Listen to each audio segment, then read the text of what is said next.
Gran gusto de saludarlos en este nuevo programa de Corrientes de Pensamiento. Hoy tenemos la suerte, momento especial del país, en el cual la producción, la gente que produce divisas, etcétera, tiene inconvenientes. Pero yo diría un poco más. Creo que en general existen problemas y todos, por un motivo u otro, a veces no queremos reconocer los errores que cometemos y nos creemos infalibles. Pero hoy tenemos un hombre que conoce muy bien el tema del país en general. Productor, que es director de Clarín Rural, que tiene una vasta trayectoria, estuvo varias veces con nosotros y la verdad que es un placer escuchar al ingeniero Héctor Huergo, porque siento profundo respeto. Ingeniero, le agradezco mucho la presencia hoy en Corrientes de Pensamiento y pienso que hay varios temas para tocar, incluso algunos que no son tan transparentes, que son necesarios, pero que, sobre los cuales tenemos que pedirnos. La gente o la ciudadanía nos pide seriedad, responsabilidad y fundamentalmente decir las cosas como son, con transparencia y con coherencia. Querido ingeniero, a sus órdenes. Empezamos, si quiere, por lo que está pasando con las exportaciones, el sector agropecuario, etc. En primer lugar, el agradecido soy yo. El agradecido soy yo. Es un honor realmente ser convocado por usted, doctor, para poder hablar de estas cuestiones tan interesantes y tan importantes para el país. Y sí, estoy involucrado con el sector agroindustrial argentino desde hace muchos años, como observador, como analista, como periodista del sector, y he tenido un poco el privilegio de vivir este desarrollo tan importante que ha tenido el sector en los últimos 30 o 40 años, donde la producción se ha multiplicado. Hemos pasado de cosechas del orden de las 30 a 35 millones de toneladas a las 150 millones de toneladas actuales. Esto significa multiplicar por 4 el volumen de la producción, pero todavía es mayor el número si consideramos que, por un lado, los precios agrícolas han mejorado a nivel tendencial en los últimos años, y además estamos produciendo una serie de productos de mayor valor, como son las oleaginosas, fundamentalmente la soja, que además se industrializa totalmente en nuestro país, que de esa forma se ha convertido en el principal proveedor mundial de los productos de valor agregado de la soja, que son el aceite, la harina de alto contenido proteico y el biocombustible, es decir, el biodiesel. Esto hace que la Argentina juegue un papel muy relevante en lo que ha sido el rubro, digamos, el segmento de mayor crecimiento en la demanda a nivel global. En esto realmente hemos tenido la oportunidad de vivir muy de cerca todo el crecimiento, el desarrollo, las inversiones en grandes plantas de procesamiento en la orilla del río Paraná, un río tan importante, una vena que recorre toda América del Sur, que atraviesa, por supuesto, la provincia de Corrientes y llega a la provincia de Santa Fe, y por supuesto también la provincia de Entre Ríos, y termina en el Río de la Plata.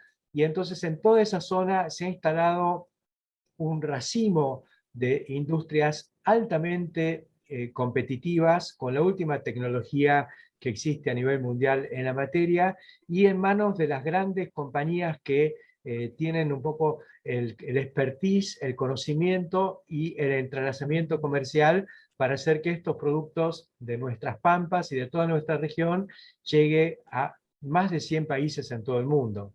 Bueno, esto es hoy lo que ha hecho que la Argentina pueda ser resiliente a pesar de todos nuestros errores, de todos nuestros problemas, pero la Argentina está ahí vivita y coleando con un flujo de divisas que muchos desconocen, pero que es lo que le da un poco de sustentabilidad a la macroeconomía argentina. Estamos parados ahí este año con una cosecha muy importante en valor, en volumen también, pero sobre todo en valor, gracias a una mejora que se han producido en los precios internacionales en los últimos 6 meses. Y esto realmente es lo que sorprende a las mismas autoridades, que yo creo que no confiaban en esta, digamos, de alguna manera, tranquilidad cambiaria que estamos viviendo en este momento, que es consecuencia de un flujo de divisas interesante. Ahora, ingeniero, lo que usted decía, bueno, el Paraná es que el otro día estuve leyendo en Santa Fe, no está tan bajo el río Paraná como desde 1944. Bueno, acá en mi provincia también está bajísimo, pero lo que usted decía tiene una enorme importancia este río. Y usted hablaba yo le dije agropecuario, porque como usted dice bien, es agroindustrial.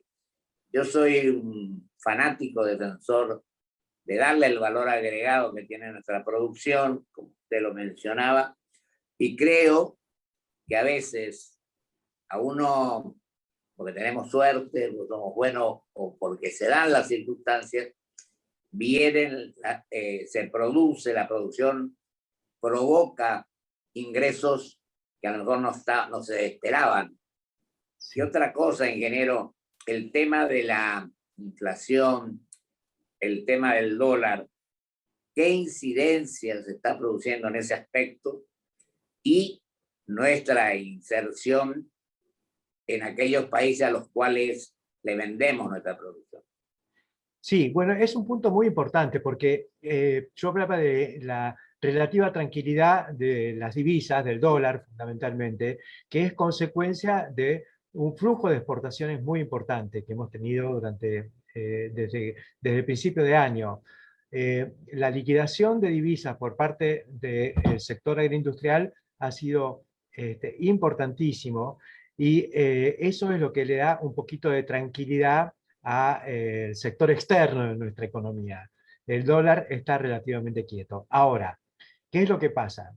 Dólar quieto con inflación alta implica pérdida continua de competitividad. Hoy los sectores exportadores están planteando que realmente se complica porque el dólar, primero que hay una brecha cambiaria muy importante entre el dólar oficial y el dólar verde, digamos. Pero claro. El dólar verdadero, el dólar vale 170 pesos y el dólar oficial está en 100, y esa brecha es tremenda, lo cual también lleva a la tentación de operaciones en negro, aparece una marginalidad muy importante, sobre todo en algunos rubros donde no intervienen las grandes compañías internacionales que no pueden jugar con estas cosas, porque están muy observadas dentro de sus propios países, entonces se cuidan un poco más, pero en lo que ha sido, por ejemplo, la industria de la carne, ha habido mucha marginalidad, sobre todo con exportaciones a un cliente muy importante pero nuevo como China, entonces surgieron de la noche a la mañana operadores que vendían subfacturando, declarando precios inferiores a los reales, no venían, digamos, solamente traían una parte de las divisas o directamente no las traían, y cuando las traían las liquidaban al dólar oficial, pero por una pequeña cantidad de lo que finalmente exportaban, y el grueso de las divisas quedaban afuera. Y eso generaba una distorsión muy fuerte entre los actores tradicionales y un poco más formales en la cadena y estos nuevos actores. Y eso le dio pie también al gobierno a justificar una medida absolutamente antipática y errónea como el cierre de las exportaciones que operó durante todo el mes de junio. Ahora se abrieron aunque cuotificando y prohibiendo la exportación de algunos cortes.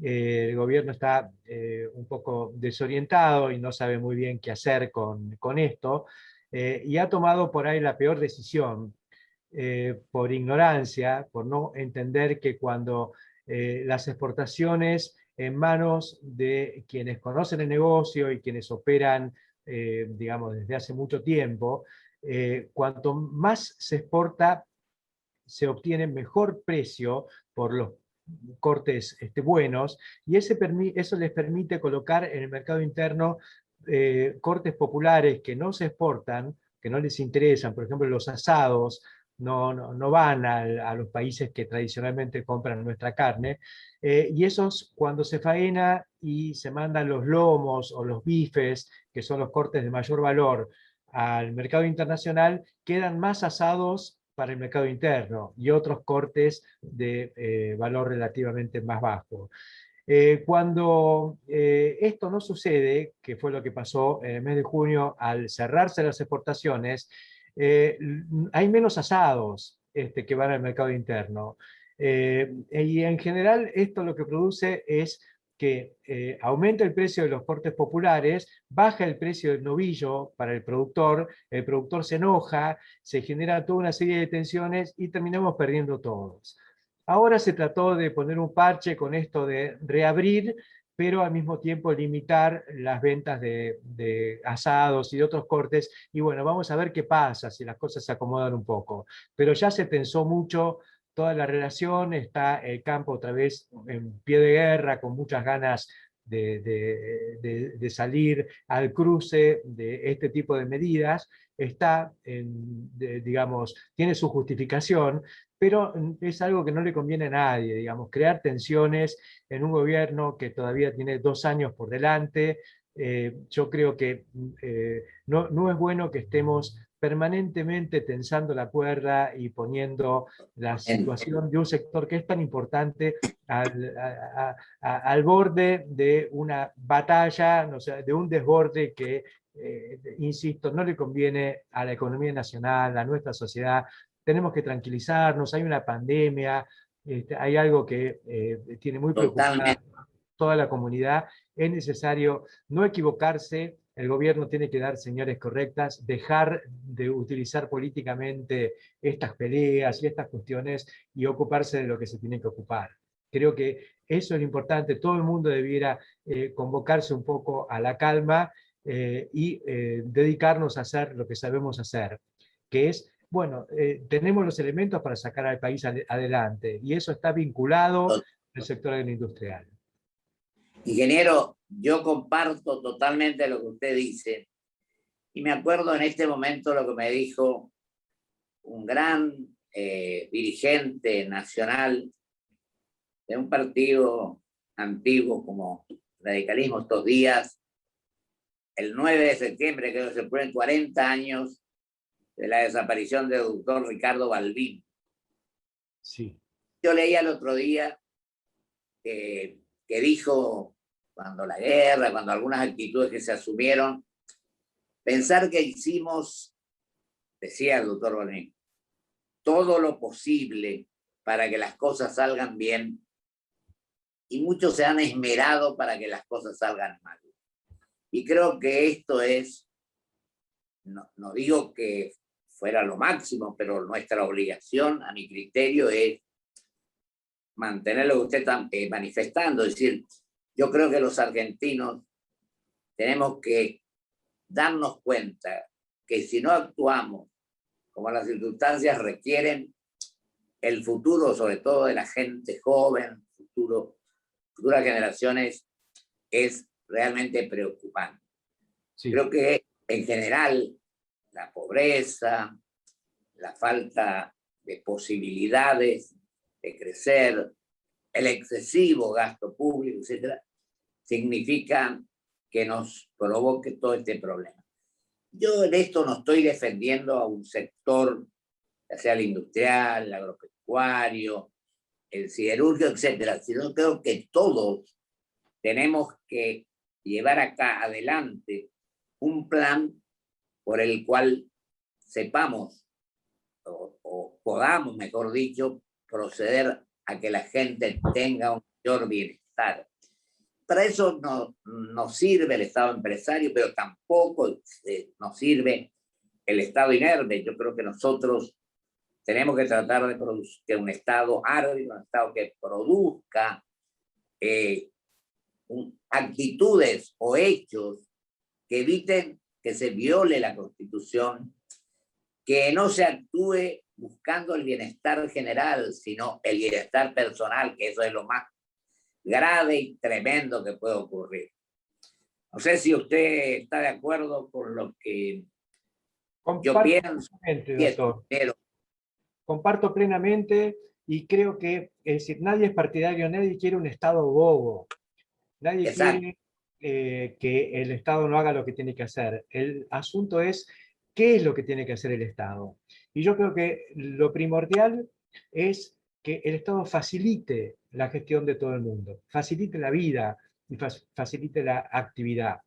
En el caso de la intervención en la exportación de carne, el Estado no solo no facilita, sino que traba, pone un pie en la puerta giratoria, en nombre de la mesa de los argentinos, pero con una ignorancia muy grande, porque es peor el resultado que lo que se busca remediar. Si lo que se quiere es que abunde la mercadería en el corto y en el mediano plazo, lo que hay que hacer es facilitar la producción.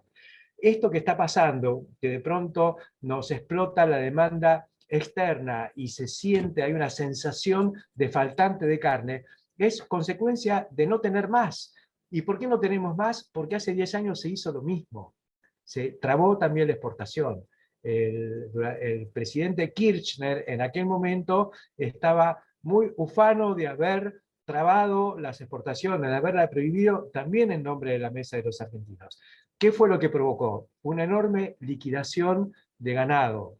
Esa liquidación significó una sensación de abundancia en el corto plazo, porque hubo cuando se liquida ganado, hay más carne en el mercado, porque hay menos interés en retener vientres para hacer crecer al sector para el futuro. Entonces, como no se retuvieron vientres, como no creció el stock de tornos, de máquinas herramientas, que son los vientres, las vacas, entonces no tuvimos el crecimiento de la producción que hubiera sido necesario para poder atender la demanda que tenemos hoy, interna y externa. El problema es ese, hemos dado un zarpazo en su momento que tuvo repercusiones a mediano plazo. Hoy estamos cayendo otra vez en el mismo error, entonces no vamos a tener carne para exportar, ni vamos a tener carne para el consumo interno, y vamos a seguir con esta tensión permanente. Entonces, me parece que allí es donde no queremos que el Estado sea bobo, como lo ha sido en este momento. Y también hay otras cuestiones que se están dirimiendo en este mismo momento que tienen que ver con lo mismo. Yo creo que acá hubo una procrastinación por parte del gobierno anterior también, porque el gobierno anterior sabía que se vencía esta licitación y no tomó los recaudos para poder resolver el tema en tiempo y forma. Entonces esto le explota hoy a un gobierno que en su momento también tuvo su cuestión, porque usted recordará que la prórroga para la hidrovía se hizo a través de un procedimiento poco transparente y poco ético. Hubo que pagar, hubo corrupción, digamos, para lograr lo que hubiera sido algo natural, que era una prórroga por 5 años, como estaba establecido, del contrato de la hidrovía.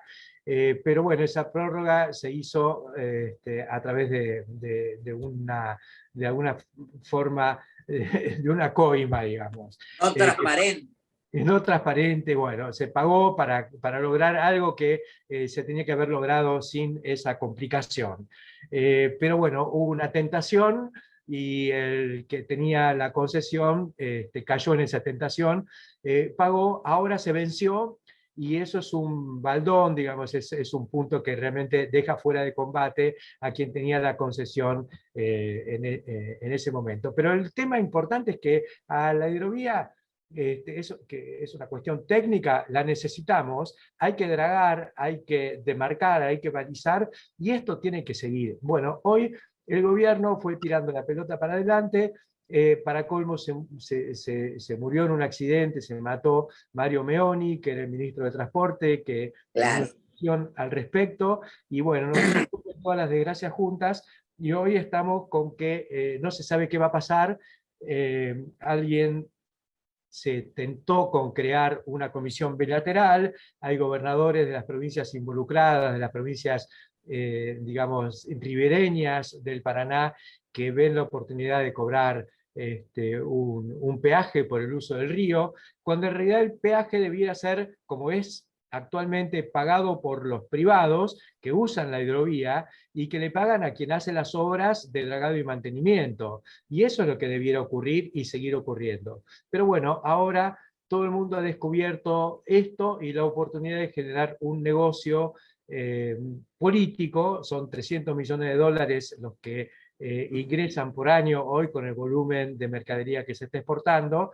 Es mucha plata. La idea sería que, ya que es mucha plata y no hace falta seguramente tanta para mantenerla, bueno, que se destinen esos fondos a nuevas obras, más y mejor acceso a los puertos, más seguridad en el transporte y atender una cuestión coyuntural como esta falta de profundidad que hay en este momento por la falta de lluvias en Brasil que ha provocado la bajante que usted mencionaba, que es un problema realmente muy grave y que sería mucho más grave si no tuviéramos el dragado a la profundidad a la que se logró con lo que se hizo hasta ahora.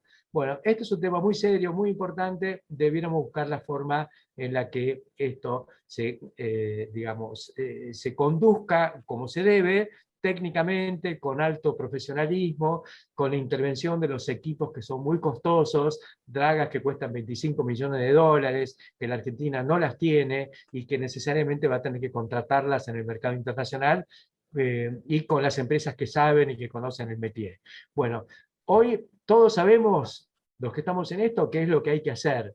Ahora, el temor está en que empieza a intervenir la política, que no sabe qué es lo que hay que hacer y que quiere jugar con fuego. Me parece que ese es un tema muy, muy serio que involucra no solo a las provincias que son recorridas por esta verdadera aorta que es el río Paraná, sino también por las provincias que dependen de esta vía para colocar su mercadería en el mercado internacional. Fíjese, los productores de maní de Córdoba necesitan esto, los fabricantes de autos, el 95% de los componentes que ingresan para armar autos en la Argentina entran por la hidrovía. El fertilizante que va al campo, los minerales que salen por el río Paraná también. O sea, involucra mucho más que al sector agroindustrial, pero sobre todo... Yo comparto totalmente. Usted sabe cómo es el tiempo acá, pero le quiero decir lo siguiente, preguntarme. Yo creo que viene varios años de tipo de errores con los cuales tenemos que terminar. Y el otro día escuchaba, por ejemplo, lo vi a Ricardo Darín, que decía, vamos a resolver los problemas de nuestro país en tanto y en cuanto todos nos dejemos de embromar, por no decir otra palabra que utilizo. Sí. Y lo que usted está manifestando es coincidente con eso. Yo creo que nuestra obligación, cometimos errores y cometemos, yo asumo mi responsabilidad en ese aspecto. Pero creo que viendo las cosas como van o como son, creo que tenemos que decir, dejemos de mirar el espejo retrovisor y asumamos con valentía, con coraje y con conocimiento del futuro.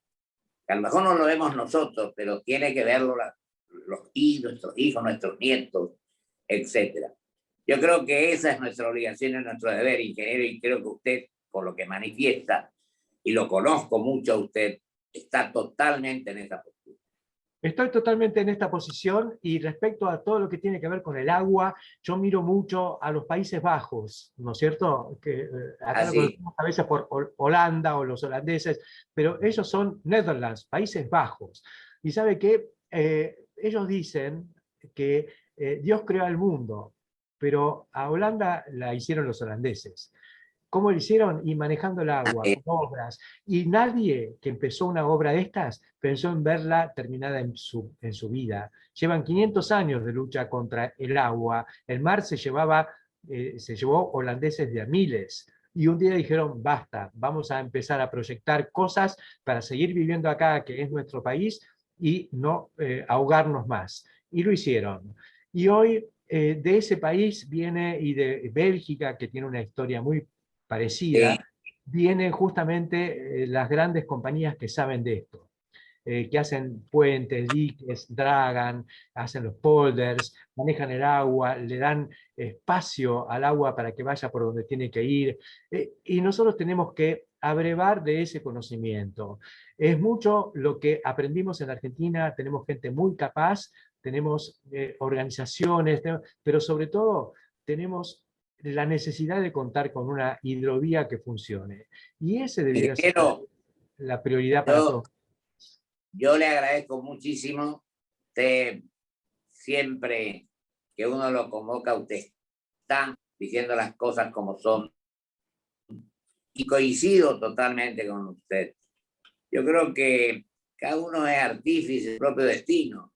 Y el problema es que nosotros, a veces, por pequeñas diferencias, dejamos que transcurra el tiempo y perdemos la oportunidad. Creo que necesitamos, la dirigencia tendrían que ser personas que tengan ideas y que sean de acción. Y usted es uno de ellos. Así que yo le agradezco muchísimo, ingeniero, su presencia. Le mando un fuerte abrazo y ya nos veremos personalmente, si Dios quiere. El agradecido soy yo, se lo digo nuevamente, así que a disposición para seguir con estos debates. Muchísimas gracias. Hasta el próximo programa, si Dios quiere.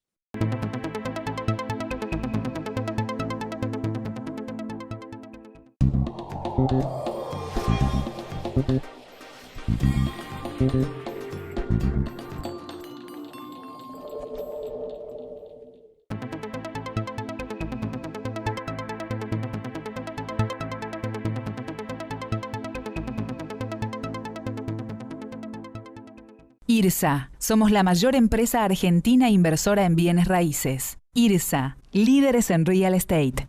Grupo Petersen. Desde 1920, construyendo el país. Energía renovable para renovar nuestro compromiso. Por eso en Toyota, como parte del desafío medioambiental 2050, nos asociamos con YPF Luz para producir con energía 100% renovable en nuestra planta de Zárate.